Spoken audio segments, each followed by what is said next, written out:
Bonsoir à tous et bonsoir à toutes. Je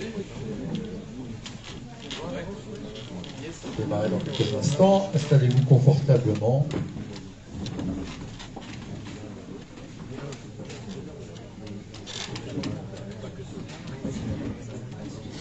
Donc à nouveau, bonsoir à tous et bienvenue au Relais du Roi pour la présentation et puis pour le tirage au sort. On remercie tous les clubs qui sont là. On en profite également pour remercier les partenaires. On y reviendra avec les coprésidents dans quelques instants. Les 180 partenaires qui constituent la belle brochette de partenaires du tournoi international de Dirinon.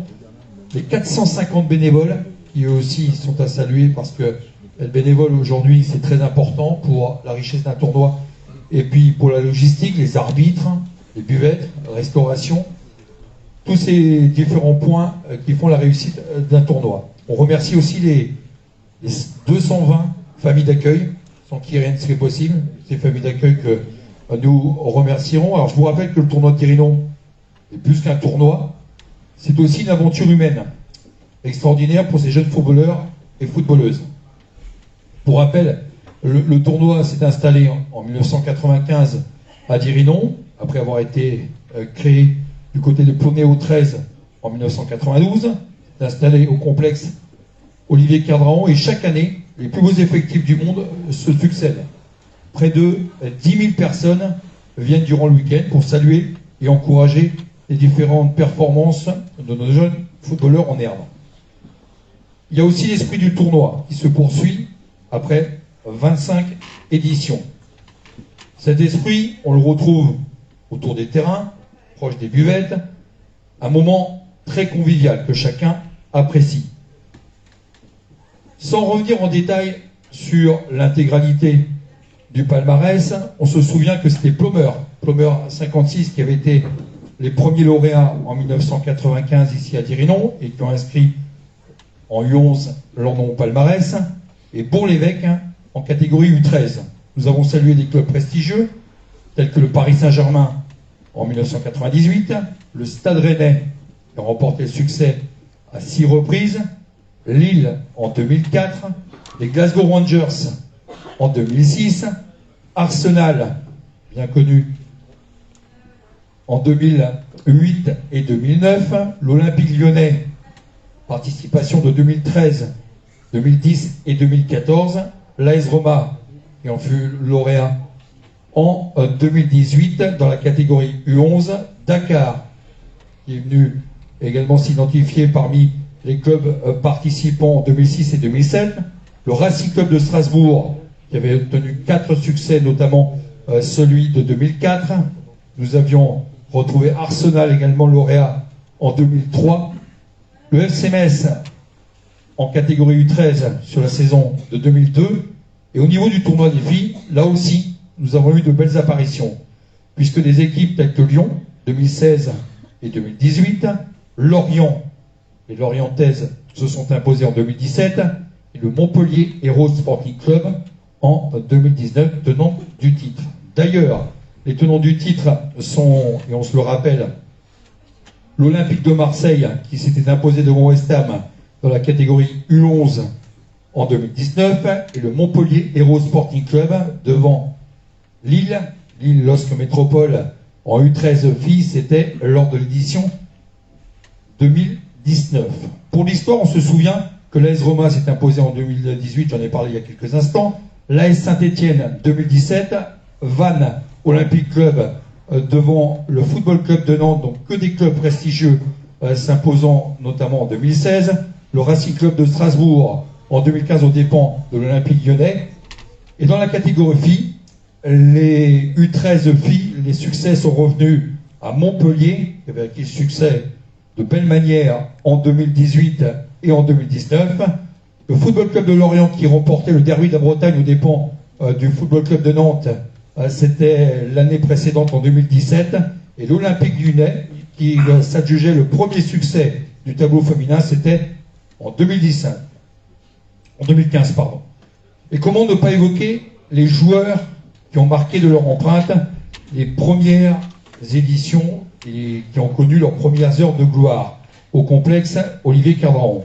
Quand je parle des Brestois, on pense à Gauthier Larsonneur, bien évidemment, à Valentin Henry. Eduardo Camavinga, lui aussi, est passé ici du côté du complexe Olivier Cadran en 2013. Kingsley Coman avec le Paris Saint-Germain en 2006. Je vois Steve qui me regarde. Non, moi, j'ai pas participé. Non. Martin Terrier en 2006 et 2007 avec Lille LOSC Métropole. Moussa Dembélé avec le Paris Saint-Germain en 2006 et bien évidemment des champions du monde tels que Benjamin Pavard avec Lille en 2006, Antoine Griezmann avec la Auxerre en 2003 et encore cette année, certainement, quand vous verrez tous les visages de ces jeunes champions, nous aurons des révélations dans les années à venir. On se rappelle que si besoin était, en 2020, il n'y a pas eu de tournoi en raison des causes sanitaires que vous savez. Et en 2021, c'était un retour progressif, puisque ce retour s'est fait notamment avec 24 équipes, dont les 4 clubs bretons, afin de permettre de poursuivre cette belle aventure que le tournoi de Dirinon inspire chaque année. Et d'ici quelques minutes, nous allons évoquer en détail le programme des 4 et 5 juin que vous attendez avec impatience. On peut d'ores et déjà vous dire que 72 clubs U11, 24 clubs U13 féminins seront au rendez-vous cette année. Ces clubs représentent 12 pays et ce grand événement nous attend encore cette année. Point rapide et remerciements avec les partenaires que nous ferons dans quelques minutes. On remercie la communauté de l'agglomération de Landerneau-Daoulas, la commune de Dirinon, monsieur le maire nous dira quelques mots dans quelques instants. Groupama Loire-Bretagne, là aussi grand partenaire de cette nouvelle édition, le Télégramme, Sofimat et Fassac Concept. Bien sûr, tous les partenaires qui seront au rendez-vous du week-end, on les remerciera dans quelques minutes. Voilà un petit point pour vous accueillir ce soir. Vous souhaitez une agréable soirée. Je vais céder la parole sans plus attendre à monsieur le maire qui va nous dire quelques mots. Guillaume Bonnes qui nous fait l'amitié d'être des nôtres ce soir. Je vous demande d'ailleurs de l'applaudir pour l'accueillir chaleureusement. Bien, bonsoir à tous.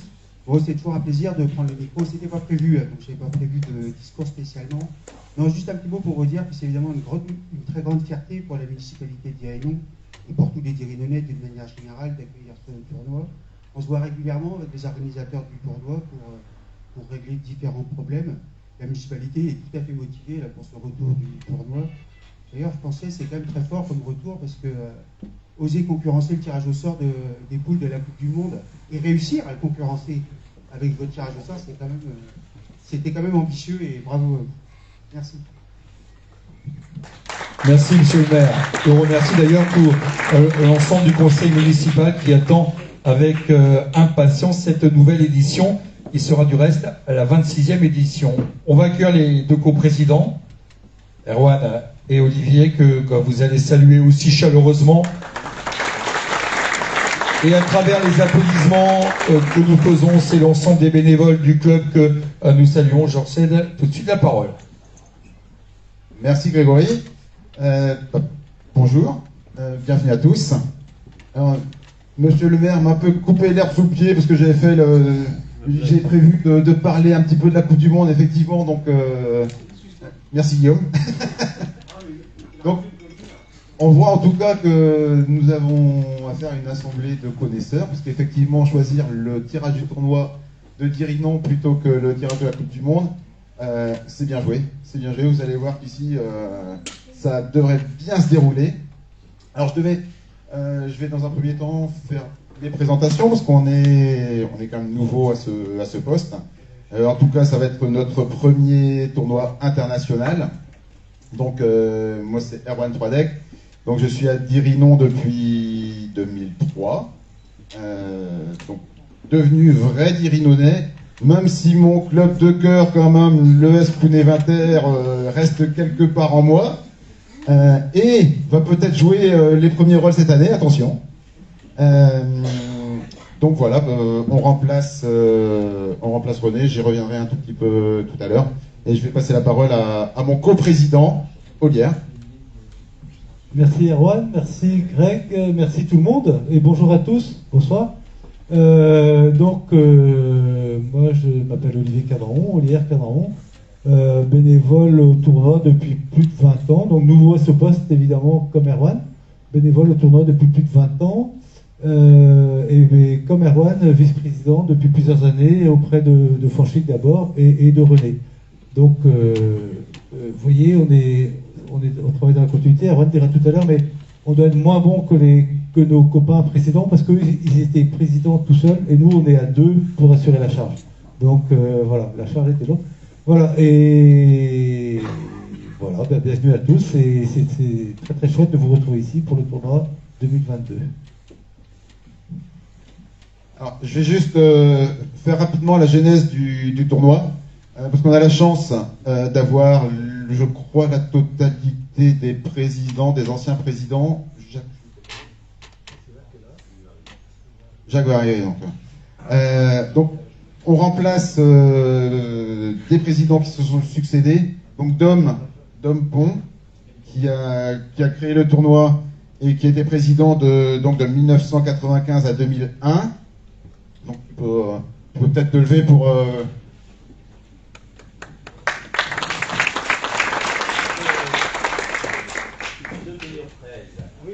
Depuis numéro 13. Jean-François Cadran lui a succédé de 2002 à 2011 avec une petite... en 2002 et 2003, il a été aidé par Jacques Émilie. Ensuite, René Lemoigne, de 2012 à 2020, qui n'a malheureusement pas réussi à fêter dignement son départ à cause du Covid. Ah bon, pourquoi je t'ai pas payé un coup, c'est ça? Et donc on vous remercie tous les quatre d'avoir su amener le tournoi où il en est aujourd'hui. Donc on va essayer de prendre la suite de la même manière. Alors, je voulais remercier également les partenaires, donc les partenaires publics.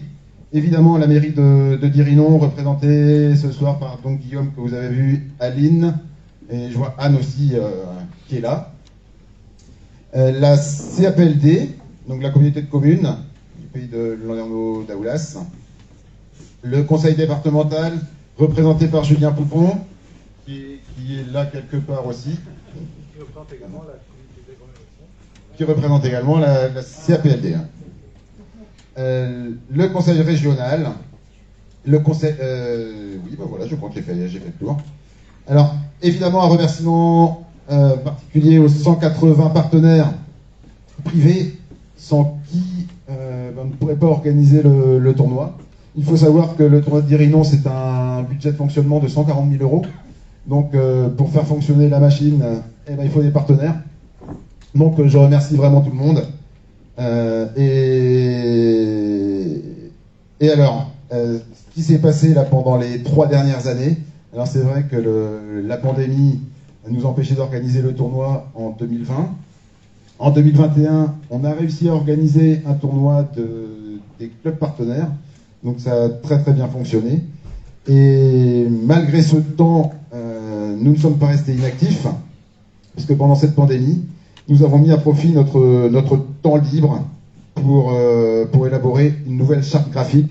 Alors que vous voyez sur nos polos ici, et puis là sur la nouvelle affiche, donc le TID, donc Tournoi International de Dirinon, on a bien l'identité bretonne avec l'hermine, qu'on devine. La map monde, évidemment, on accueille des délégations de tout pays. Et 1995, donc le tournoi existe à Dirinon depuis 1995. Donc je vais laisser la parole à Olière. Merci Erwan. Donc un petit mot maintenant sur le retour de l'année passée, 2021. Donc Erwan a parlé des partenaires, 140 000 € de budget à peu près, 180 partenaires. Moi je parlerai plus particulièrement des bénévoles. On est 450 bénévoles au tournoi dans l'organisation. On parle souvent des présidents, mais les présidents ne sont là que pour animer le réseau des bénévoles. Donc ici nous sommes 2 coprésidents et on travaille en collaboration très très étroite avec 2 vice-présidents qui sont Franchic, qui est ancien président, donc, et Alain Gueller qui est ici aux manettes. Donc on bosse vraiment tous les 4 ensemble et nous animons un comité d'organisation d'une 20aine de membres à peu près et on se réunit tous les mois, hein, tous les mois. Depuis 3 ans, on a fait beaucoup de réunions un peu à blanc parce que pas beaucoup de retombées ou de concrétisation en tout cas de nos préparations. Et puis le jour du tournoi, chacun anime ses équipes, ses équipes, et donc nous nous retrouvons à 450 personnes autour des terrains, autour des parkings. Certains bénévoles ne voient pas un match le week-end, ils font la vaisselle tout le week-end, ou ils sont au parking, ou ils sont aux entrées, ou voilà. C'est très très très important. Tout ce fouillement. Et nous, on tient vraiment à cet esprit de bénévolat et de solidarité autour de Dirinon. Évidemment, donc le tournoi s'appuie aussi sur la section foot. Hein. La section foot qui est ici coprésidée par Karine Caraon et Steph Pennec qui sont dans l'assistance là. Et voilà, on bosse vraiment aussi en étroite collaboration avec la section foot. Alors, un petit mot sur 2021. 2021, je crois qu'on est le seul tournoi à avoir été déclaré au district en 2021. C'est Alain Le Floch qui nous l'a dit à l'époque. Voilà. En tout cas, le seul tournoi officiel à avoir été inscrit au district, calendrier du district. On s'est battu toute l'année depuis. Donc en 2020, évidemment, on n'a pas pu faire le tournoi. Hein. On n'a jamais jeté l'éponge entre 2020 et 2021, quand il y a eu les confinements, les remises de masques. Parfois, on a été tenté d'abandonner l'affaire, les contraintes sanitaires qui se durcissaient. Mais on a toujours maintenu la porte entrouverte. On s'est dit, on va rester en veille, on va rester en activité pour pouvoir offrir à nos enfants, si on peut, si l'opportunité nous est donnée, une fenêtre de jeu. Et puis, je crois que c'est le 2 ou 3 mai, à l'époque du tournoi de 6-1, là, on a eu un calendrier de déconfinement, enfin de libération, qui prenait date au 1er juillet. Donc on s'est réunis très rapidement et on a pris la décision très rapide de faire un tournoi le 3 juillet avec nos clubs partenaires et notamment, évidemment, les gamins-gamines du pays de l'Andalousie et des clubs voisins dont certains d'entre vous faisaient partie. Donc c'était vraiment pour nous très très important, pour nos enfants, qui ont pu jouer, comme Grégory l'a dit tout à l'heure, contre des clubs pro. On a fait venir des clubs pro pour jouer contre tous les gamins, garçons et filles, ont joué contre une équipe de clubs pro. Donc ils ont ces souvenirs-là en tête. On a maintenu nos bénévoles en activité. Voilà, tout le monde était content d'être là, tout le monde était content de faire la fête. Voilà. Malheureusement, nous n'avons pas eu de public. On n'a pas pu avoir de public, on était contraints par les normes gouvernementales. Mais voilà, on était vivants, on a continué. Et maintenant, cette année, 2022, c'est super. On redémarre, on a un schéma, un format quasiment identique à ce qu'on a connu avant la pandémie. Et donc, maintenant, Grégory a cité quelques chiffres. Et Grégory et Franchic, maintenant, vont présenter le tournoi plus en détail. Voilà. Juste avant de passer à la présentation du tournoi 2022, je tenais quand même à remercier Greg d'avoir bien voulu venir à Dirinon. Laisser la place à un pro, c'est quand même plus facile. Nous, c'est pas notre métier. Et le parrain Steve, qui a bien voulu faire le déplacement également, ça nous touche beaucoup. Et voilà que le superbe maillot, et qui a marqué des buts, hein, et pas que de la tête. Donc merci à vous. Et Elodie, qui est marraine également du tournoi, qui est avec nous par la pensée, qui joue, elle, à Dijon, donc elle n'a pas pu se faire le déplacement, mais merci à vous. Merci, messieurs. Alors, on va vous présenter dans quelques instants l'édition 2022. C'est vrai que vous avez pu voir tout à l'heure que j'adorais les chiffres. Je vais encore vous donner quelques chiffres en parlant de cette édition 2022. Il y aura près de 1000 joueurs. 1000 joueurs qui s'affronteront sur les différents terrains. Cette année, on aura 72 équipes U11 garçons et 24 U13 filles qui s'opposeront donc et au niveau du complexe Olivier Cadran sur les 8 terrains que nous aurons. Ces équipes représenteront leur club, bien évidemment, mais représenteront aussi leur pays. Cette année, nous aurons 12 pays représentés et 3 continents. C'est pas rien pour faire venir, on a parlé du budget tout à l'heure, c'est pas rien pour faire venir tous ces jeunes footballeurs en herbe. Et donc, durant le week-end, là aussi, au niveau logistique, il y a un chiffre qui va certainement vous parler. Durant le week-end, ça va être 395 matchs qui vont avoir lieu durant tout le week-end. Donc, encore une belle prouesse de la part des organisateurs. On va parler des pays maintenant. Des pays qui seront présents cette année. Bien évidemment, nous aurons la France, qui sera représentée, et on espère que les clubs français et bretons vont briller. Nous aurons l'Allemagne avec le club de JFV Unfeld. Excusez la prononciation, je ne parle pas bien l'allemand. L'Algérie avec le club d'Azirem. Nous aurons également Haïti, le pays d'Haïti qui sera représenté par l'AS Plutier.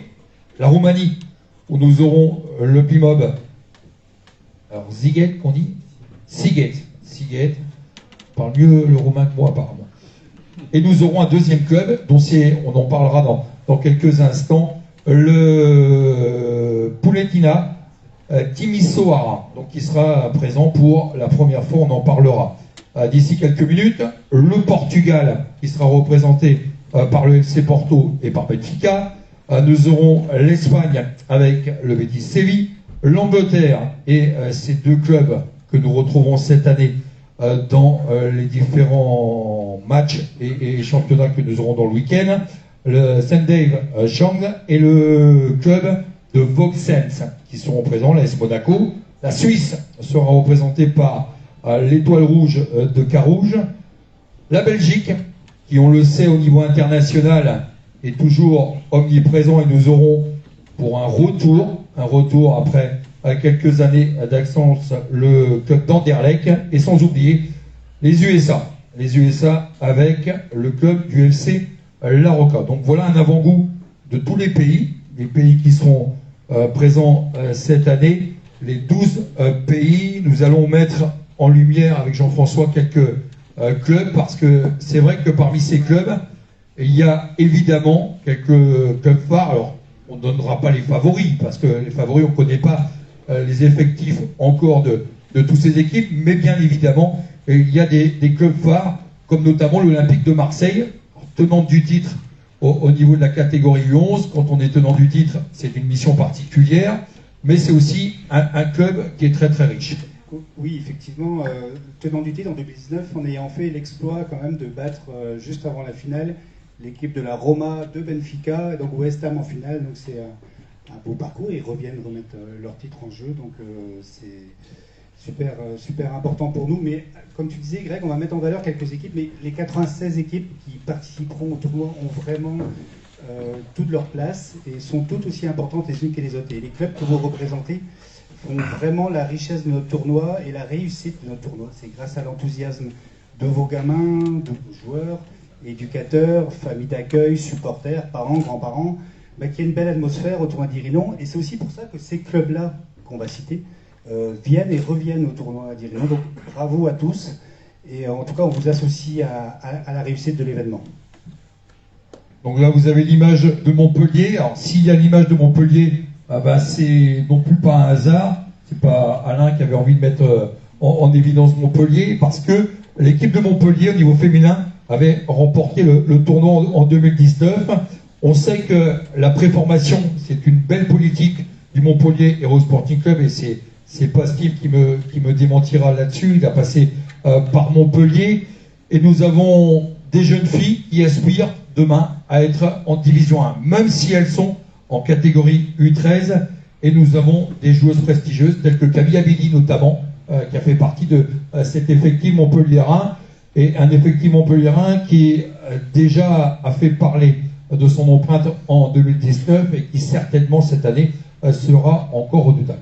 Oui, c'est une place forte du foot français. C'est le premier club pro à avoir intégré une section féminine professionnelle au sein de son club. Alors, Marseille, là, Marseille de nouveau. Donc Marseille que nous avons avec un excellent pôle excellence qui a pour objectif de monter ses qualités dès le plus jeune âge. Le recrutement se fait au niveau régional tout d'abord, mais va bien plus loin. Les Marseillais ont une vraie culture de la gagne et dès le plus jeune âge. Donc c'est vrai que le fait de les voir avec président Longoria sur la photo, c'est pas un hasard parce que dès le plus jeune âge, on cultive la culture de la gagne et l'esprit d'équipe, un esprit d'OM que nous retrouverons certainement les 4 et 5 juin prochains. On poursuit présentation avec le Paris Saint-Germain. Forcément, le Paris Saint-Germain, c'est aussi un des clubs à mettre en lumière. Oui, le PSG a parfois aligné des équipes en gars et en filles sur notre tournoi. C'était plus le cas depuis quelques années, donc là on est super content d'accueillir une équipe U12 du PSG. Et vous verrez tout à l'heure, enfin là et un petit peu plus tard, qu'il y a des connexions quand même entre clubs, puisque c'est grâce à une éducatrice du FC Nantes qui est venue à plusieurs reprises participer au tournoi sous le maillot jaune, qui est maintenant éducatrice du Paris Saint-Germain et qui a demandé si c'était possible de participer, donc c'est avec plaisir. Et on sait que le Paris Saint-Germain qui a déjà remporté le tournoi d'Irinon, qui avait gagné des tournois prestigieux avec la catégorie U11 notamment sur les hauteurs de Nice et d'autres tournois prestigieux comme cela seront cette année à suivre et c'est certainement une valeur sûre que l'équipe parisienne que l'on suivra également au complexe Olivier Cadraon. On poursuit avec l'équipe havraise. Alors le Havre, c'est le club doyen du foot français. Et là aussi, d'avoir les Havrais, c'est important, même si aujourd'hui les garçons évoluent en Ligue 2 sous la conduite de Paul Le Guen. Mais on sait qu'aussi la formation fait partie des avantages de ce club et des démonstrations que fait ce club. Et l'équipe havraise sera à suivre au niveau des U13 filles. Oui, c'est certain. On sent qu'un accent est mis sur la formation, avec notamment l'arrivée d'un éducateur, c'est comme ça que l'aurait été fait aussi, de Montpellier, qui est venu, quand je vous disais qu'il y avait des connexions, enfin les clubs parlent beaucoup et peuvent dire justement l'intérêt qu'ils ont à venir jouer à Dirinon et à passer un bon week-end avec tous les Bretons. Alors, FC Porto, on était des clubs français jusqu'alors. L'équipe du FC Porto rappelle que le FC Porto a été créé en 1893 et que ce club a gagné notamment 2 Ligues des Champions. Donc quand on a gagné 2 Ligues des Champions, c'est qu'on a de belles références, 87 et 2004. Le club portugais est dans la tradition des clubs internationaux. Et ce club sera certainement, à travers leur U11, montré comme leurs aînés des belles qualités footballistiques, tant au niveau technique qu'au niveau de la prouesse des résultats. On voit déjà, alors vous voyez cette photo, c'est une photo d'équipe, mais vous voyez déjà, à travers cette photo, c'est de la discipline qu'on a, et les Portugais seront certainement, j'espère que je ne vais pas être démenti par cela, mais seront certainement démontrer tout cela durant le week-end avec peut-être, alors je le dis en avance, mais peut-être des révélations chez jeunes footballeurs dans les années à venir que l'équipe portugaise du FC Porto. Un petit mot sur le Porto C'est une équipe qui s'est déjà alignée chez nous en 2000. Dominique pourra me le confirmer. Donc ça... C'était en 2002.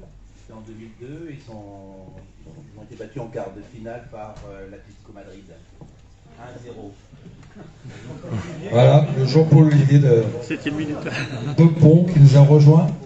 Il était en pleine sieste et ça va, n'hésite pas à intervenir, hein. On a le direct. En tout cas, ça fait quelques années qu'on est en contact avec eux et là on a décidé de franchir le pas. Et je crois que ça fait le plaisir, le bonheur de pas mal de supporters portugais installés par chez nous. Qui attendent avec impatience la venue. Et ils ont déjà gagné des tournois au niveau inférieur, notamment en futsal. Ils sont redoutables en futsal. Ils ont gagné multiples titres au niveau régional, notamment en catégorie. Alors les U11 qui vont être là ont gagné du côté de Porto leur premier succès il y a 1 an, donc au niveau de la catégorie futsal. Ça va peut-être leur montrer aussi qui peuvent gagner sur différents terrains de jeu. On poursuit avec le Betis Séville, donc, ou Real Séville. Alors on l'appelle soit dans un sens, soit dans l'autre, mais plus connu sous le nom de Betis Séville, qui a été créé en 1907. C'est un club qui a été champion d'Espagne de Division 1 et de Division 2 à 7 reprises, qui a gagné la Coupe d'Espagne. C'est un club qui évolue actuellement sous la direction de Manuel Pellegrini. Et les U11 de Betis Séville, eux aussi, auront envie de jouer le coup à fond pour cette nouvelle édition 2022. C'est une grosse motivation, c'est aussi une première apparition, donc là, la motivation sera multipliée. Et la motivation existe depuis quelques temps maintenant, parce qu'ils s'étaient engagés pour le tournoi 2020 qu'on n'a pas pu organiser. Et ont donné leur accord tout de suite dès qu'on a engagé cette nouvelle édition, enfin, la préparation de cette nouvelle édition 2022. Alors c'est important pour nous d'avoir des clubs espagnols, mais là, plus ça va, plus on va dans le sud, puisqu'on avait commencé par la Real Sociedad, Saragosse, Santander, Bilbao, le Barça, l'Atlético de Madrid, et là on descend complètement en Andalousie, et on se fait une joie d'accueillir cette équipe de Betis Séville. Betis Séville, l'équipe espagnole que nous recevrons, donc ça montre aussi le caractère international du tournoi. On poursuit avec toujours Anderlecht. Alors Anderlecht, là aussi c'est un club que nous avons déjà vu ici à Dirinon. On rappelle que le club d'Anderlecht est situé au sud-ouest de Bruxelles et que ce club a été créé en 1908, il fut champion de Belgique à 34 reprises, qu'ils ont remporté la Coupe de Belgique à 9 reprises pour les aînés.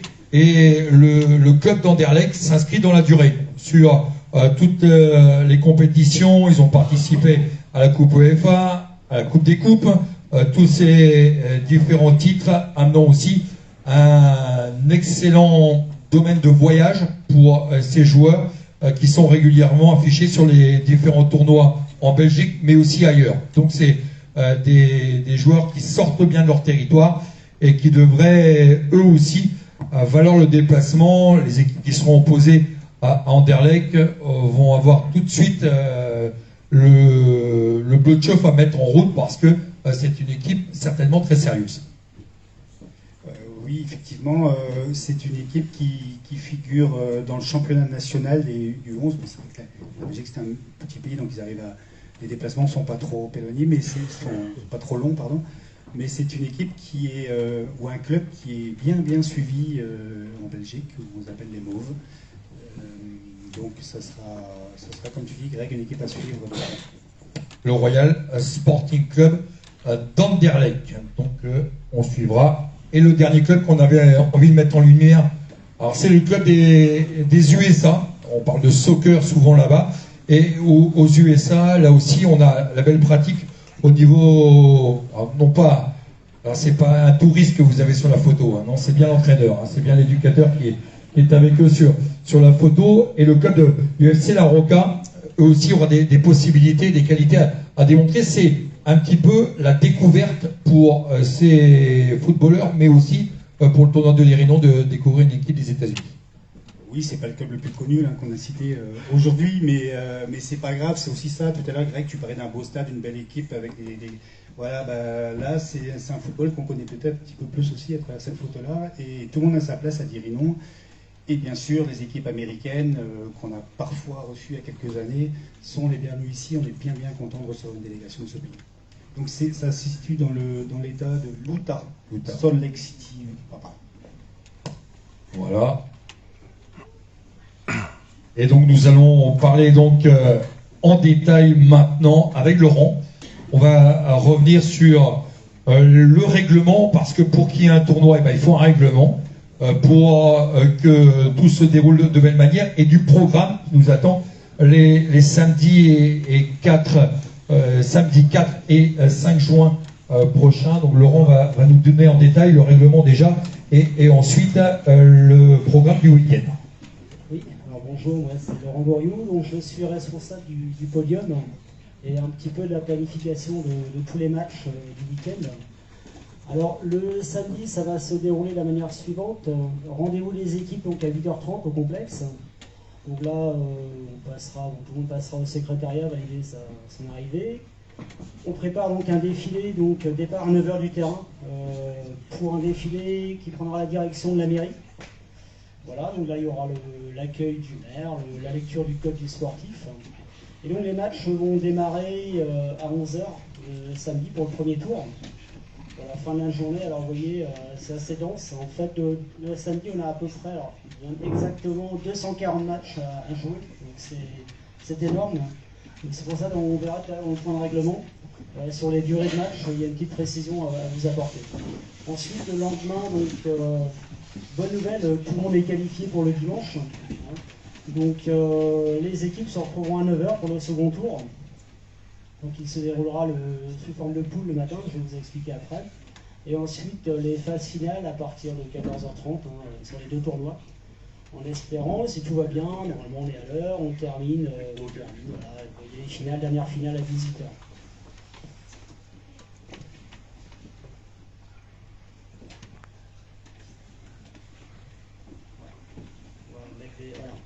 Voilà, donc le déroulement du tournoi. Alors, concernant les U13 filles, donc il y a 24 équipes qui sont engagées dans le tournoi. Donc on va faire 4 poules de 6 équipes. Donc le samedi, donc toutes les équipes, toutes les jeunes filles là, joueront 5 matchs. À l'issue du tournoi du samedi, donc les premières, deuxièmes et troisièmes participeront le dimanche matin à des poules dans le tournoi des championnes. Donc 4 poules de 3 équipes. Ensuite, les 4e, 5e et 6e, elles participeront à un tournoi espoir. Pareil, 4 poules de 3 équipes. Donc à l'issue de ces poules de 3, il y aura 2 matchs le matin, le dimanche matin. Il y aura 2 qualifiés pour les phases finales, en championne et en espoir. Voilà, quart de finale, demi-finale et finale. Donc on va passer au tournoi U11. Alors c'est un petit peu le même format, sauf qu'il y a un petit peu plus d'équipes, 72 équipes. Donc là on aura 12 poules de 6 équipes. Alors là le format est un petit peu différent. Le premier, deuxième donc, sont qualifiés donc, pour un tournoi des champions. 3e, 4e tournoi espoir. 5e, 6e tournoi Elorme. Et pareil, les 2 premiers du dimanche, des poules du dimanche matin seront qualifiés pour les phases finales. Avec là par contre 8e, quart, demi et finale. Voilà, c'est à peu près tout pour, voilà, sur le déroulé du tournoi. Alors, les petits points de règlement, donc, vous aurez le règlement la semaine avant le tournoi, le règlement détaillé, rassurez-vous. Par contre, petite précision sur la durée des matchs. Alors, étant donné qu'on a 240 matchs à jouer le samedi, répartis sur 8 terrains, voilà, faut qu'on fasse des créneaux, il faut qu'on démarre un match tous les quarts d'heure. Donc, on aura un match sans mi-temps de 12 minutes le samedi, alors que le dimanche, on a un petit peu plus de temps. Donc, et par souci d'équité, on va mettre 2 mi-temps de 7 minutes. Voilà, il faut que vous ayez ça en tête, les éducateurs. Qui veulent voir le format, il bouge un peu entre samedi et dimanche, mais c'est juste une histoire de timing, en fait, pour pouvoir rentrer tous les matchs et inviter le maximum d'équipes, en fait, au final. Voilà, donc, autrement, je ne sais pas s'il y a des questions sur le règlement, le déroulé du tournoi. En tout cas, on est content de vous accueillir de nouveau sur un gros format. Et puis, surtout, venez avec votre bonne humeur et le bon esprit, et ce sera un super tournoi. Merci Laurent. On peut applaudir aussi, parce que décoller le règlement, c'est jamais trop facile. Et au moins là, c'est clair pour tout le monde, avec justement ce qui attend nos jeunes footballeurs et footballeuses les 4 et 5 juin. On va passer au tirage, parce que vous attendez le tirage. Le tirage, on va parler des groupes dans quelques instants. Juste avant de démarrer ce tirage et la présentation des différents chapeaux, on voulait mettre, non pas pour les remettre en lumière, mais en tout cas signifier quelques clubs qui apparaissent pour la première fois. Donc nous avons le club anglais de Vauxhall, qui sera pour la première fois cette année. Le club de Guilher, le club de l'AS Guilher, on revient un petit peu au niveau local, club de la région brestoise. Nous aurons également le club de Pontivy, au niveau féminin. Le club de Pontivy foot féminin, je reviendrai sur les garçons tout à l'heure. Politehnica Timisoara, le club roumain, alors que Dom aura l'occasion de présenter et de retrouver cette année aussi au niveau féminin. Le Dijon Foot Côte d'Or. Dijon Foot Côte d'Or, si on les met en lumière, c'est aussi pour rappeler que la marraine cette année, Élodie Salin, qui a passé par Dirinon, elle était emploi civique à Dirinon, elle est passée par le Stade Brestois et elle appartient maintenant avec Christophe Forest au club de Dijon. Et tout de suite, l'appel, quand elle a reçu cet appel pour être la marraine, ça a été un oui franc et massif comme celui de Steve pour être parrain et marraine cette année. Un grand merci à eux. Je crois qu'elle nous a adressé d'ailleurs un petit mot avant de parler des chapeaux. Alain, tu le veux après ou on le fait tout de suite? On peut le faire tout de suite. Elle a adressé un petit mot, alors il va falloir tendre l'oreille, parce que la connexion avec Dijon a été... Il y avait un petit peu de moutarde qui traînait, ou de la mayonnaise, je ne sais pas trop, mais en tout cas, la connexion n'était pas parfaite. Salut Elodie. Bonjour à tous, alors je me présente chez Elodie Salin, donc actuellement joueuse de DSO, donc qui évolue en bien féminine. J'ai évolué au poste de latéral gauche, donc très très heureuse d'être la marraine de ce tournoi. Donc j'espère que cette édition tout va bien se passer, que la qualification est derrière nous et que tout va vraiment bien se passer. Je souhaite le meilleur à toutes les équipes et bon courage à vous. Merci Elodie, sympathique. Si vous la connaissez, elle est passée par Dirinon et c'est vrai qu'elle a laissé un bon souvenir. Et le fait d'être la marraine cette année, c'est là non plus pas un hasard. Un grand merci à elle et donc le club de Dijon qui est là. On recite les clubs des différents chapeaux, en commençant par les clubs professionnels. On a donc les tenants du titre dans le chapeau 1, le Montpellier Hérault Sporting Club. Dans le chapeau 1 toujours, Paris Saint-Germain. L'en avant de Guingamp, donc nous retrouvons là aussi club de D1 féminine. FC Nantes, fidèle au tournoi. Le Toulouse Football Club qui viendra nous rejoindre cette année. Le Havre, dont on a parlé tout à l'heure. Le Dijon Foot Côte d'Or et le dernier club du chapeau 1. Bien sûr, le Stade Brestois. Le club local, les Brestoises, qui seront donc dans le chapeau 1. Le chapeau 2. Chapeau 2, alors j'ai envie de dire que parmi les 24 équipes, ça va être les autres équipes, mais c'est pas parce qu'elles sont dans le chapeau 2 qu'on ne pourrait pas retrouver la tenante du titre cette année de l'édition 2022. Donc nous aurons le club de Vauxhall, c'est le club anglais.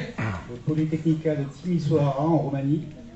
Le SC Lorient, qui a déjà gagné le tournoi en 2017. Le Pontivy 2F, qui représentera le tournoi de Guerre-les-Dents. L'avenir Hérodoer, là aussi club d'Ille-et-Vilaine qui nous rejoint dans ce chapeau 2. Le Quimper Kerfintin FC. Club local de l'ES Cranou, club formateur au niveau local. L'ES Lampolaise, donc l'Ampoligno.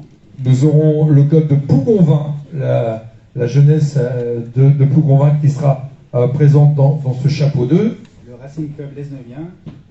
L'en avant Saint-Renan, club proche de Brest. La VGA Board. Le FC Le Relec Quéruon. Donc l'AS Guillère pour une première participation. Et nous aurons les deux clubs de Dirinon. Alors juste un petit rappel avant de commencer le tirage.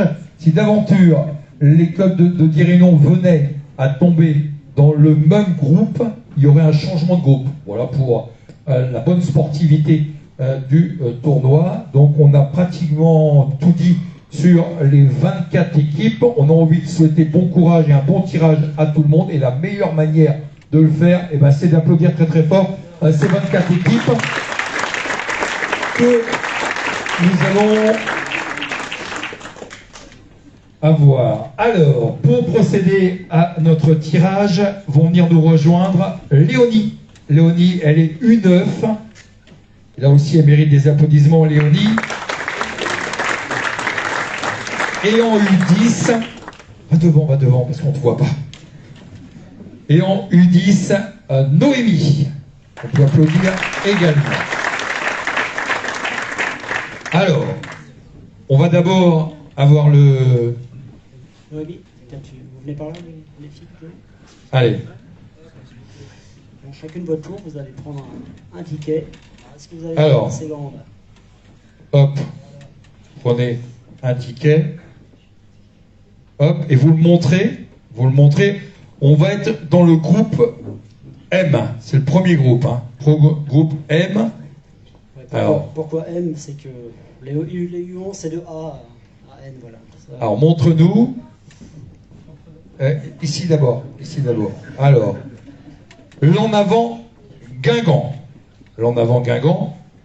Donc, qui est la première équipe du groupe N. N maintenant, avec Noémie. Montre-nous Noémie. Tiens, mettez un peu plus bas les filles. Le Havre Athletic Club. Donc, il apparaît, Laurent, c'est ça, dans le groupe N. Tout à fait. Groupe O. Maintenant, on fait tout le chapeau 1 d'abord, si vous nous rejoignez. Dijon Foot Côte d'Or, club de la Marraine, qui sera premier club inscrit dans le groupe O. Groupe P, quatrième groupe, Noémie, les tenantes du titre, j'assume, les tenantes du titre, Montpellier Hérault Sporting Club. On poursuit. Ça va les filles? Si vous voulez quelque chose, un verre d'eau, quelque chose, dites-nous, il n'y a pas de souci. Le FC Nantes. Donc on revient au groupe M. Pour l'instant, il n'y a pas de trucage, tout va bien. L'équipe du Paris Saint-Germain qui rejoindra le Havre Athletic Club. Encore des matchs intéressants parce que on a d'excellents clubs qui résident au niveau national. Le Toulouse Football Club, club de Ligue 2 que vous connaissez au niveau masculin, actuellement dans le haut du classement. Et vraisemblablement, si tout va bien, et tout a été parfaitement fait, pour rejoindre l'équipe héroltaise, nous aurons le Stade Brestois. Voilà, vous avez les premières équipes. On va donc passer au chapeau 2. Avant que vous ne démarriez, on remue. Hop, voilà. Greg, on peut dire qu'il y a un derby breton là sur le Oui, il y a un premier derby. Vous n'avez pas trouvé des filles. Il y a un premier derby parce que l'en avant Guingamp face au FC Nantes, une première affiche. Aussi une affiche intéressante dans le groupe P avec le Montpellier Hérault Sporting Club Stade Brestois. On ne va pas laisser sous silence la confrontation Le Havre face au Paris Saint-Germain. Et là aussi, c'est pas pour faire un peu de pression à Steve pour le week-end. Hein. J'avais pas envie de le faire, mais le regard a suffi pour le déplacement brestois ce week-end. Le Dijon Foot Côte d'Or face à Toulouse, ça sera aussi une affiche. Allez, Léonie, on y va. Alors, la vie au grand air de Boire, la Vega Boire.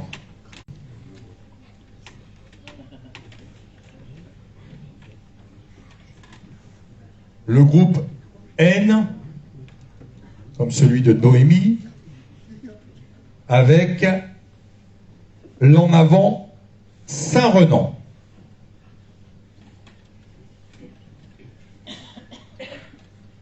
L'AS Guilherme, nouvelle venue cette année, rejoindra les clubs de Dijon et de Toulouse. Donc là aussi, une belle découverte pour ces jeunes guilhériennes. Le club anglais de Vauxhall, qui sera donc dans le groupe P avec le Stade Brestois et le Montpellier Hérault Sporting Club. On rappelle que Steve est passé par l'Angleterre aussi, donc il y a beaucoup de consonances là pour l'instant, même si on est dans le tableau féminin. Le S Cranou dans le groupe M. Merci. Le S Lampolaise, Lampol Guilmillot, qui rejoindra l'équipe havraise, l'équipe du Paris Saint-Germain et de l'en avant Saint-Renan. Pour être opposé à Dijon, Toulouse et l'AS Guilherme, nous aurons le club de l'AS d'Irinon, équipe 1. équipe 1 de l'AS Dirinon. C'est parfait, on avait demandé qu'il n'y ait pas de confrontation, donc l'AS Dirinon, équipe 2, sera opposée à Montpellier Hero Sporting Club, Stade Brestois, Vauxhall. Donc Dirinon intervient dans le groupe P. Donc Greg, tu soulignais que Steve a joué en Angleterre au Stade Brestois à Montpellier. Il reste Dirinon. Dans 10 ans, 15 ans, tu seras bien lui, n'hésite pas. Ben, il est parrain cette année, donc il y a encore beaucoup de coïncidences. Hein. Si tu veux choisir la prochaine équipe, Steve, il n'y a pas de souci. Alors, alors, comment on dit, Timisoara, c'est ça, hein. Donc le Polytechnica de Timisoara, donc qui sera dans le groupe M, le groupe roumain. Pontivy, 2F,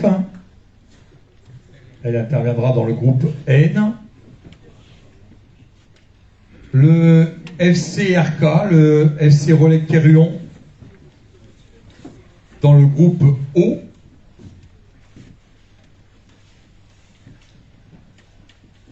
Plougonvin va rejoindre le groupe P. Pour l'instant, un tirage au sort qui s'avère des plus limpides. Il reste 4 équipes, parmi lesquelles nous allons avoir les 4 dernières équipes rejoignant leurs différents groupes. Merci Léonie. Le FC Lorient. Là encore, une confrontation bretonne. Dans ce groupe, la formation de Quimper-Carfintin FC, rejoindre l'équipe avraise du Paris Saint-Germain, de Saint-Renan et de Lampol. L'avenir d'Irodouer dans le groupe de Dijon. Et enfin, normalement, si tous les tickets ont été bien faits, le Racing Club Lestovien, dernière équipe, complétant le tirage. Mesdemoiselles, j'ai envie de vous dire juste quelque chose. Merci et bravo. Vous pouvez être fiers de vous parce que c'est un bon tirage. Allez au milieu, juste là. Et on va vous applaudir à nouveau très très fort. Léonie et Noémie, l'avenir du football féminin, il est là, devant vous. Et un beau tirage que l'on rappelle. Alors, dans le groupe M, l'en avant Guingamp, le FC Nantes, la Vivre-Entière de Boar, le S Cranou, Polytechnica Timisoara, le club roumain, donc qui sera le seul club étranger dans ce groupe, et le FC Lorient. Dans le groupe N, l'équipe du Havre Athletic Club, du Paris Saint-Germain, de l'en avant Saint-Renan, de l'ES Lampolaise, de Pontivy 2F et de Quimper-Carfintin. Dans le groupe O, Dijon au Foot Côte d'Or, Toulouse Football Club, l'AS Guilher, l'AS Dirinon, l'équipe 1 de l'AS Dirinon, le FC Relais Quéruon, l'avenir d'Irodouer, et nous aurons également les clubs du Montpellier Hero Sporting Club, du Stade Brestois, de Vauxhall, le club anglais, qui sera dans le groupe P, de Plougonvin et du Racing Club Lestovien pour compléter le tirage catégorie U13 féminine. Merci mesdemoiselles pour ce brillant tirage. On va passer aux garçons dans quelques instants, en remerciant notre parrain qui est avec nous aujourd'hui. Il va se lever pour que vous puissiez l'applaudir très très fort.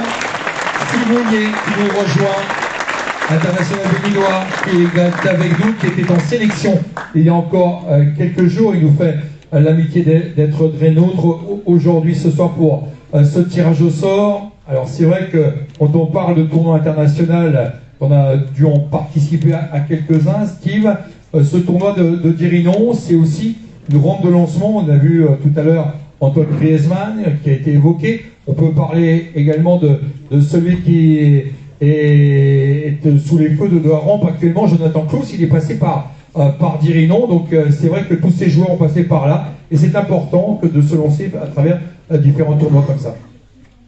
Oui, tout d'abord, j'aimerais remercier messieurs messieurs les présidents et organisateurs du tournoi, de m'avoir permis d'être parrain de ce tournoi. C'est vrai, comme tu l'as dit, Greg, c'est toujours bien pour nous, les jeunes joueurs, de participer à ce type de tournoi. Ça nous fait toujours plaisir d'affronter des équipes qui viennent de d'autres continents. Donc je pense que les enfants seront vraiment ravis de pouvoir avoir ces moments de partage avec eux. Et voilà, je dois avouer que je ne connaissais pas le tournoi avant que tu m'en parles. Et là, de voir toutes ces équipes prestigieuses et tous ces continents qui y participent, je trouve que ça fait vraiment partie de mes valeurs de partage, de fraternité, d'échange culturel. Et je suis vraiment ravi d'être parrain de ce tournoi. Donc, un grand merci à vous. Merci Steve. On rappelle la carte de Steve, il est né en 1994. Il a inscrit 17 buts pour le Stade brestois. Depuis 2020, il avait signé son premier contrat professionnel avec le Montpellier Hérault Sporting Club. Ensuite, il a été prêté à Nîmes. Il est parti également du côté de l'Angleterre avant de revenir sous les couleurs brestoises où il avait jusqu'au début de saison, ça va changer ce week-end, inscrit 6 buts en 26 matchs. On le souhaite pour lui. Sa sympathie est démontrée au quotidien et vous pouvez encore l'ovationner comme il le mérite. Steve Mounier. Alors Steve qui va rester avec nous, on va évoquer dans quelques instants les différents chapeaux et notamment les équipes qu'on a envie de voir pour la première fois. On a parlé des garçons tout à l'heure, le FC Porto donc, qui nous rejoint, Betis Séville qui fait partie des clubs que nous avons cette année, le club d'Allemand d'Unfeld, donc ville jumelée avec Landerneau, qui nous rejoint pour la première fois. On a parlé du Polytechnica Timisoara, le club de l'Anilis qui nous rejoint, le Sporting Club anilisien qui fête ses 100 ans cette année, donc ils seront pour la première fois. Le Gourmand Jeune Côte-Léonard qui est également dans les nouveaux clubs. Van Ménimur qui nous a rejoint, le FC Guy Primessac, c'est un club d'Ille-et-Vilaine qui nous rejoint pour la première fois, l'Espérance Chartres de Bretagne, le FC Chambray, le club d'Indre-et-Loire qui aussi apparaît pour la première fois, et nous avons, c'est vrai que les jumelages entre les communes sont toujours intéressants et c'est pas M. le maire qui me démentira, le jumelage notamment avec Foot Sud 74 où nous avons un excellent jumelage qui est proposé cette année encore avec le tournoi et la venue du club de Foot Sud 74. L'Avant-Garde de Blouvan qui est déjà venu mais qui revient après quelques années d'absence. Nous avons la vie au Grand Air de Bois, on en a parlé tout à l'heure. L'Olympique Giroud, FC 31, le club du département de Haute-Garonne qui va découvrir le tournoi et la formation de l'IFRE. On va remercier tous ces clubs qui font partie des différents chapeaux. Et avec Jean-François, on va vous évoquer d'ailleurs en détail toutes les formations démarrant par le club portugais qui fera partie du chapeau 1 dans la catégorie 11, le FC Porto. Le club de Benfica, un habitué. Betis Séville, donc pour la première fois, le club espagnol. Les Belges d'Anderlecht. L'AS Monaco, club de Ligue 1 et club prestigieux également. L'AS Saint-Étienne, récent vainqueur. L'Olympique de Marseille, les tenants du titre donc depuis 2019. Nos voisins du FC Lorient. Le SCO d'Angers, là aussi club de Ligue 1 et qui fera partie de ce chapeau 1. Le Stade Rennais. Vainqueur à 6 reprises. Le Stade Brestois 29 qui aura envie de défendre ses chances. Et le FC Nantes. Et le FC Nantes dans ce chapeau 1. Chapeau 2, nous aurons donc le club de JFV Unfeld, le club allemand, donc qui fait partie de ce chapeau 2. Le club algérien qui représentera donc le continent africain cette année, donc l'AS Assirem. On a parlé donc de tous les pays tout à l'heure, des 12 pays, et le club haïtien de l'AS Trutier. Les deux clubs romains de Plymouth Siget et Polytechnica Timisoara.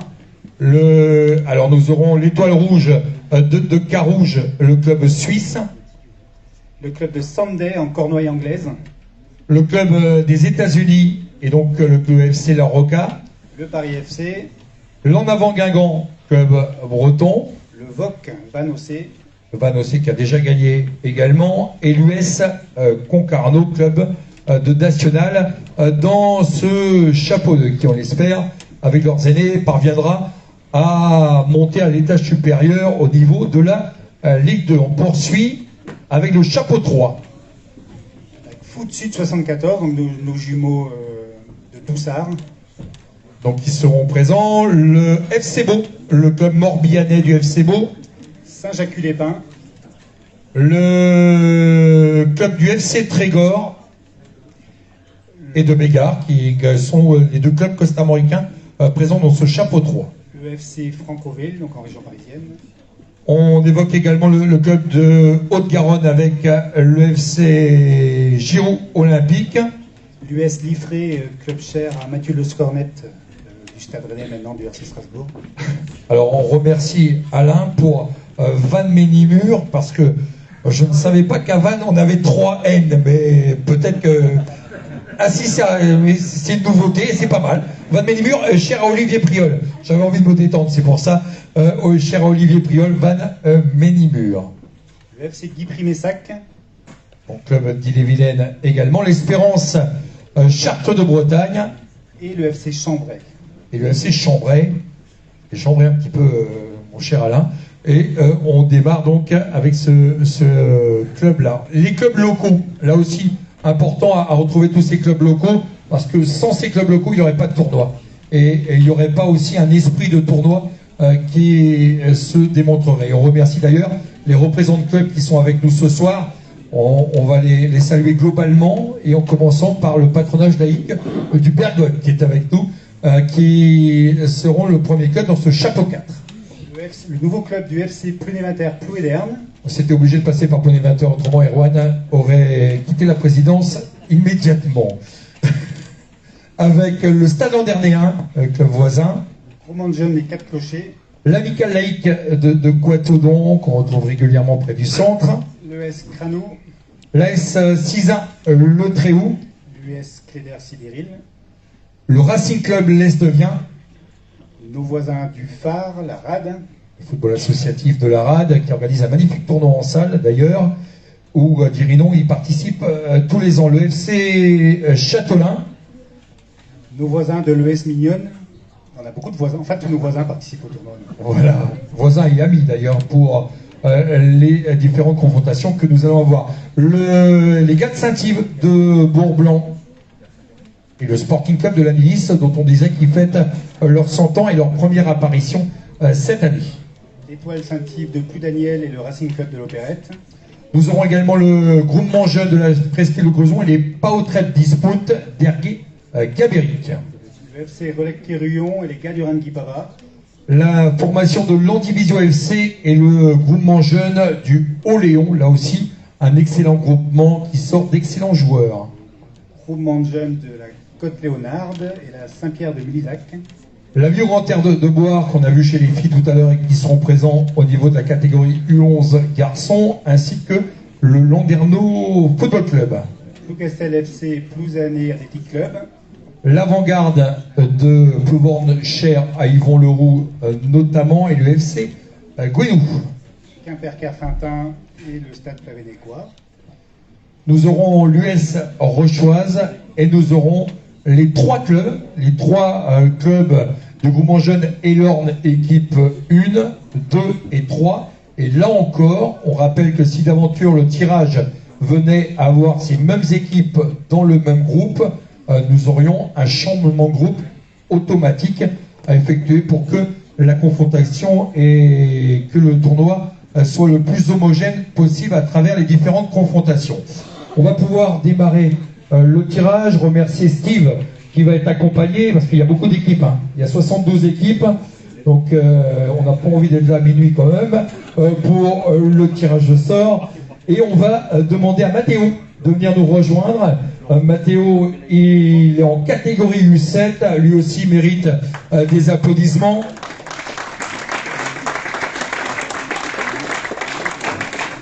Et nous aurons également Victor, U9.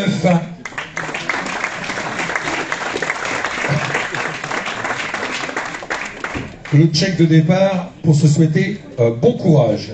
Alors, on va rappeler les différents groupes. Vous allez peut-être vous mettre devant là, ou ici sur le côté, je ne sais pas. C'était mieux ici. Hein.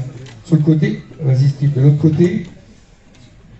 Alors, on rappelle les différents groupes.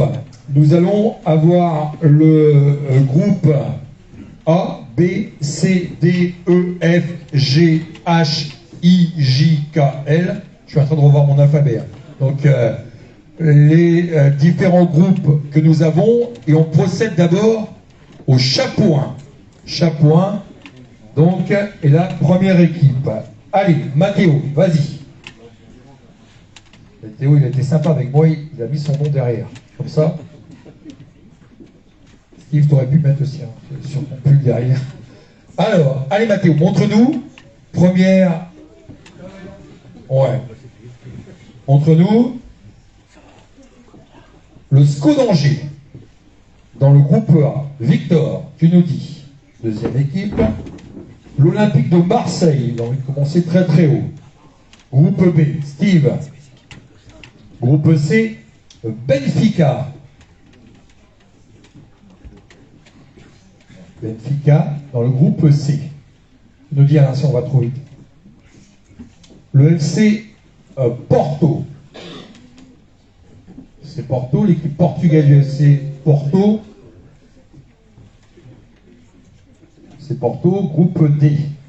Le FC Nantes dans le groupe E. Groupe F, Steve. Betis Séville. Pour l'instant, Steve ne choisit que des clubs étrangers. Choix peut-être. Mathéo. L'AS Monaco qui interviendra dans le groupe G. Victor. Le FC Lorient, groupe H. Groupe I. Stade Rennais. Stade Rennais, première équipe du groupe I. Mathéo, groupe J. Le Stade Brestois 29. T'as envie de te faire bien voir par Steve. Groupe J. Alors, Anderlecht. Merci Victor. Le groupe K. Et si les choses ont été bien faites jusqu'alors, normalement, l'AS Saint-Étienne, Steve, parfait pour le groupe L. Vous avez donc le chapeau 1. Chapeau 2 maintenant, où ça va se compliquer un petit peu, même si c'est limpide jusqu'alors. On va revenir au groupe A et Mathéo sera le premier à nous indiquer la première équipe à rejoindre ce groupe, le club d'Azirem. Club algérien d'Azirem, premier opposant au SCO d'Angers. L'US Concarneau, confrontation entre l'Olympique de Marseille et de l'US Concarneau, ça démarre fort. Et l'en avant, Guingamp, qui sera opposé à Benfica, l'équipe portugaise de Benfica, dans le groupe C. Alors, Mathéo, prochaine équipe, le Polytechnica Timisoara, groupe D. Le club allemand Dunfeld sera dans le groupe E, opposé au FC Nantes. Le Betis Séville va être opposé au Plymouth Siget, le club roumain. Là aussi, une confrontation étrangère. Mathéo, il a envie de voir les Anglais dans le groupe G, et ton vœu sera exaucé puisque nous aurons Sunday Coat dans le groupe G. Sunday. J'ai dit Sunday. Hein. C'est peut-être un dessert déjà qui s'annonce. Sunday Coat dans le groupe G. On poursuit, Victor, avec l'étoile de Carouge, Suisse, face au FC Lorient. Steve, le Paris FC, le Paris Football Club, face au Stade Rennais.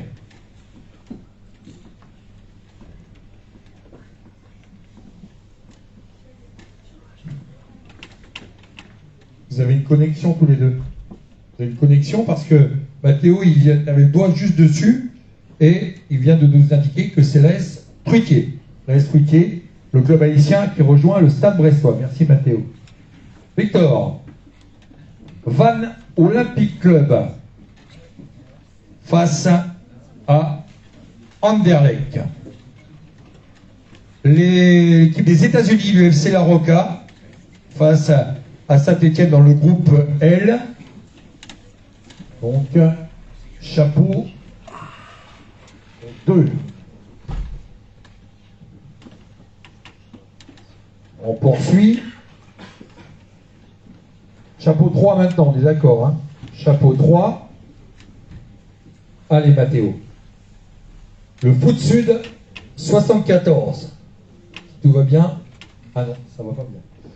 On aurait dû avoir le FC Beau, mais Victor a décidé autrement, donc ça sera autrement l'US Liffré. L'US Liffré qui rejoint Marseille et Concarneau, comme tu le souhaites. Le FC Chambray, qui eux seront opposés à Guingamp et à Benfica. On poursuit Mathéo. Mathéo d'abord. Le FC Beau. On rappelle que le FC Beau, hein, c'est Guérande, c'est ça, hein, de Garlédan, pardon. Le tournoi de Garlédan qui a désigné un club, et c'est le club de Beau qui a été désigné hier soir, hein, c'est ça. Hier soir, donc, c'est le FC Beau 56 que nous retrouverons représentant le tournoi de Garlédan dans le groupe D. Victor, tu nous dis Saint-Jacques-les-Pins. Club également du Morbihan qui sera opposé au FC Nantes et à Hunfeld, club allemand. Le club de Bégard, le club costarmoricain, ils vont devoir parler des langues étrangères rapidement, l'espagnol et le roumain, puisqu'ils seront opposés dans le groupe F au Betis Séville et au Plymouth Siguet. Mathéo, Guy Primessac, le club d'Ille-et-Vilaine, club de National 3, que nous aurons face à Sunday et face à l'AS Monaco, dans Sunday et Monaco face à Guy Primessac. L'Olympique Giroud 31, groupe H, merci Victor. Dans le groupe I, Steve, le club du FC Franconville.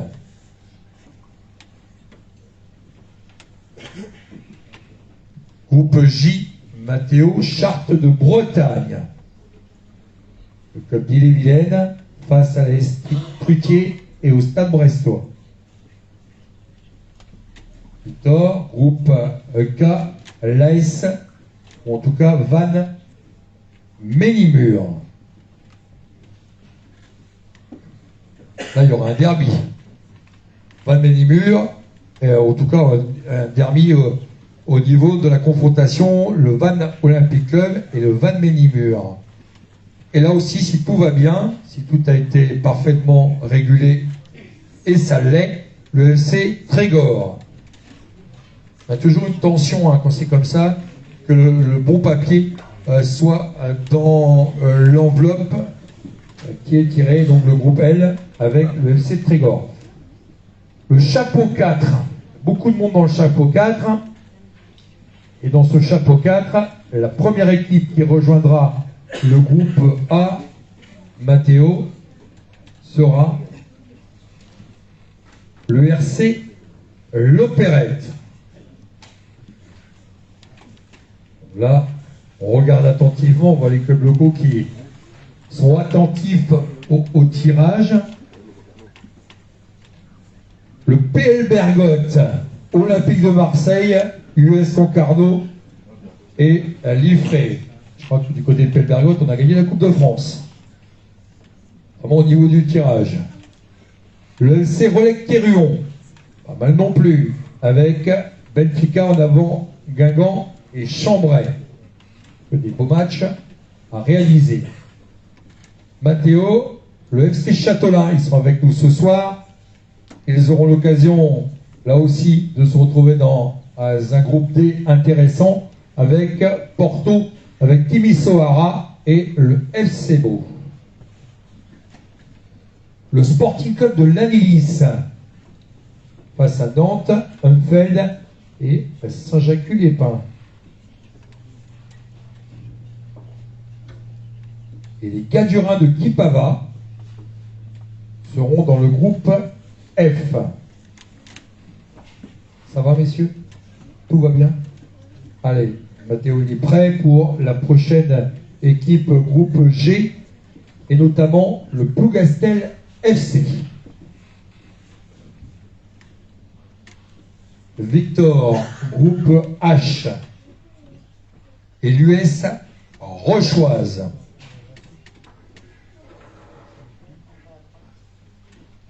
l'US Rochoise, groupe H. Groupe I, Steve, Stade Rennais, Paris Saint-Germain, Franconville et la Vie au Grand Air de Beauhardt. Belle confrontation également. Mathéo, groupe J et le club de Plabennec, le Stade Plabennecquois.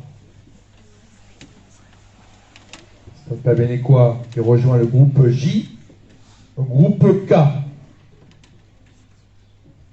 l'amicale laïque de Quatennens, cher à Loïc Le Quintrec. Il y a Luc Tréguer également qui rejoignent les clubs d'Anderlecht, du Van Olympic Club et de Van Ménimur. Et le groupe L, l'équipe 3 des Rives de l'Elorne, groupement jeune Rives de l'Elorne, qui seront opposés à Saint-Étienne, au FC La Roca et au FC Trégor. On poursuit Saint-Pierre-Milizac, qui quant à elle va être dans le groupe A. Au groupe B, l'avant-garde de Plouvorne, rejoignant le patronage du Bergotte, l'US Diffré, l'US Concarneau et l'Olympique de Marseille. Groupe qui également se définit peu à peu. Le groupe C. Groupe C est le groupement jeune 4 clochers. Il sera donc opposé au FC Valterion, Chambray, En Avant Guingamp et Benfica. Mathéo, il a envie de retrouver le Pouzané Athletic Club dans le groupe D. FC Châtelain, FC Beau, Timisoara et Porto. Victor, quant à lui, pour le groupe E, ça sera le club, redis-nous, Landerneau FC. C'est Landerneau. Groupe F, le FC Gouenou. Là, il y aura aussi un derby entre Guipavaille et Gouenou, joué au niveau territorial. L'US Sacré-Cœur Sibéril dans le groupe G. Plougastel, Guy-Primessac, que le Sunday et de l'AS Monaco. L'AS Cisin Le Tréhou, merci Victor, dans le groupe H. Le groupe I, le groupement jeune Rives de l'Elorne, équipe 1, qui sera opposé au Stade Rennais, au Paris FC à Franconville et la Vie au Grand Air de Beauhardt. L'ES Mignonne, salut également le club de l'ES Mignonne. Groupe J, groupe K, le Landivisio FC. Landivisio FC, groupe K.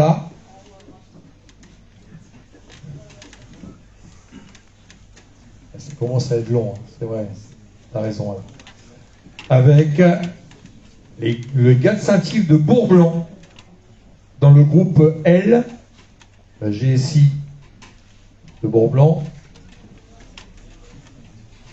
qui sera opposé donc à Saint-Étienne, à Roca, au FC Trégor et au Mouvement Jeune, équipe 3.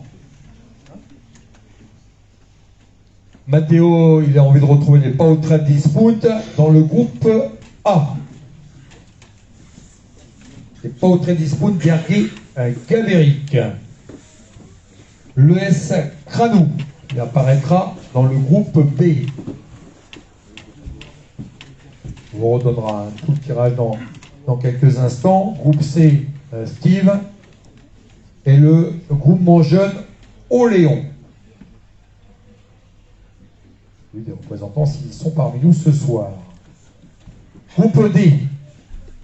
Groupe D, le Racing Club l'Esnevien.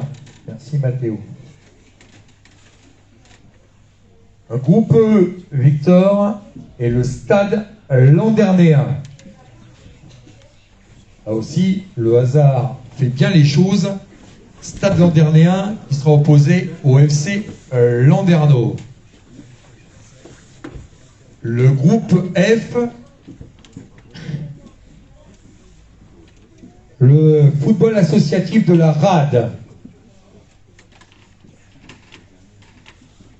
On passe à Guédou, Guipava, Bégard.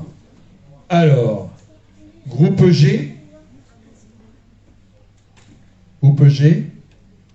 Le club de la Presqu'île de Crozon, le groupement jeune Presqu'île de Crozon.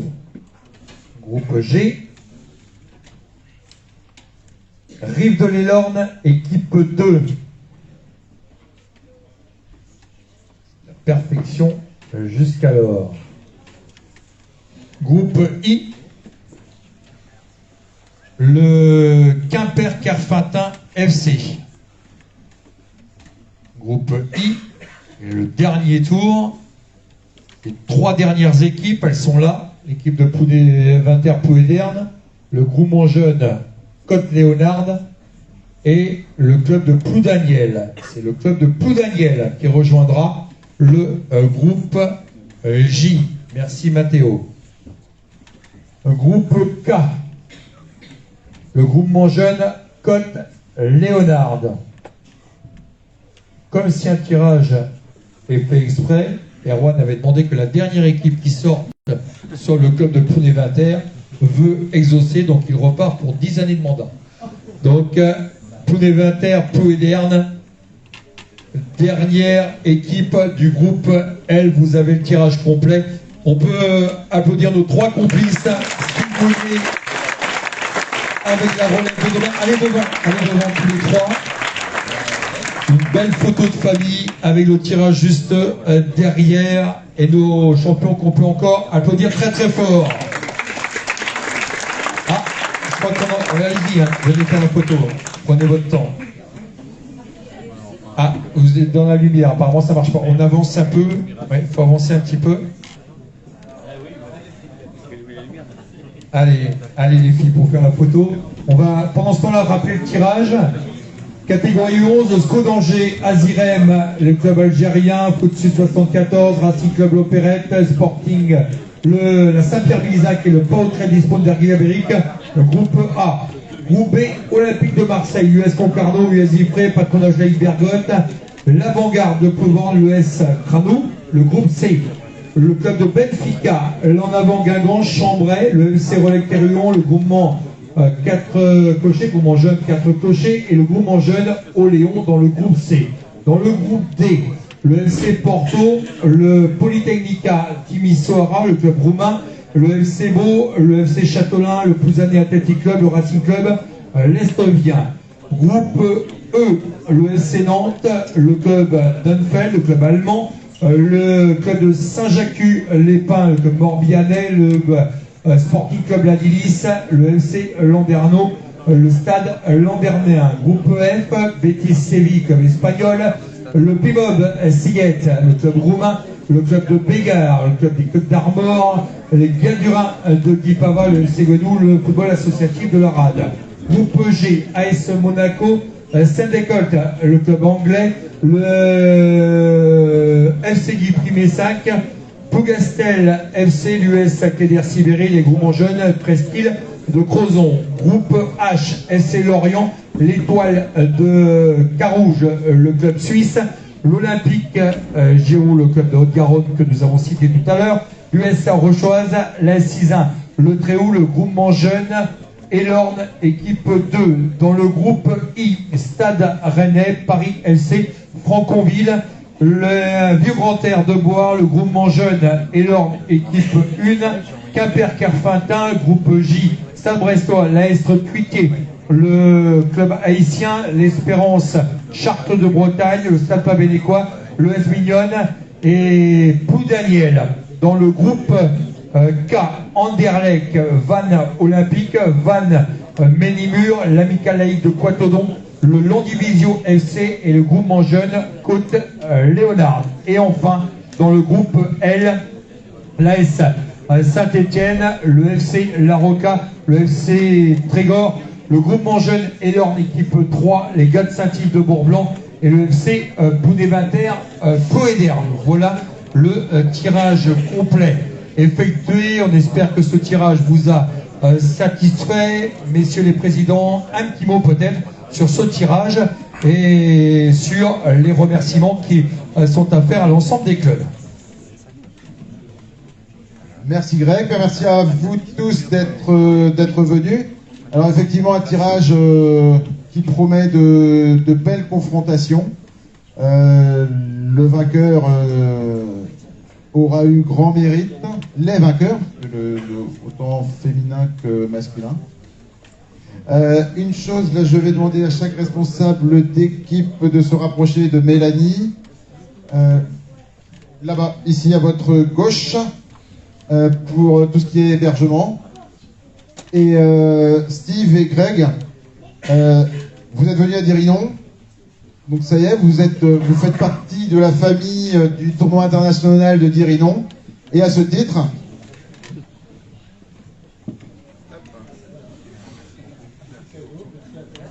vous avez le droit au polo, au tout nouveau polo avec le nouveau logo. Donc voilà.